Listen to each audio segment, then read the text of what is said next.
আয়াতুল কুরসি সম্পর্কে রাসূল সাল্লাল্লাহু আলাইহি ওয়াসাল্লাম বলছে, মান ক্বারা আয়াতুল কুরসি দুবুরা কুল্লি সালাতিন, কেউ যদি আয়াতুল কুরসি পাঠ করে 5 ওয়াক্ত সালাতের পরে, লা ইয়ামনাহু মিন দুখুলিল জান্নাহ ইল্লাল মাউত, তাহলে জান্নাতে যেতে তাকে কিছুই বাধা দিবে না, তার মৃত্যু ছাড়া।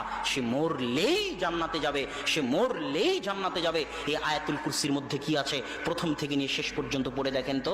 আয়াতুল কুরসির মধ্যে কি আছে? সালাত সিয়ামের কথা নাই, হজ জাকাতের কথা নাই, পরকালের কথা নাই, জান্নাত জাহান্নামের কথা নাই। শুরু থেকে শেষ পর্যন্ত শুধুই শুধু আল্লাহ সুবহানাহু ওয়া তাআলার নাম, তার পরিচয়, তার গুণাবলী আছে। আল্লাহু লা ইলাহা ইল্লা হুয়াল হাইয়ুল কাইয়্যুম লা তাখুযুহু সিনাতুন ওয়া লা নাওমুন লাহু মা ফিস সামাওয়াতি ওয়াল আরজ। এই যে লাহু মা ফিস সামাওয়াতি ওয়াল আরজ এর মানে কি সম্পূর্ণটুকু ব্যাখ্যা করার হয়তো সময় নাই। আল্লাহ বলছেন আসমান এবং জমিন এবং তার মাঝে যা কিছু আছে সবই আমার।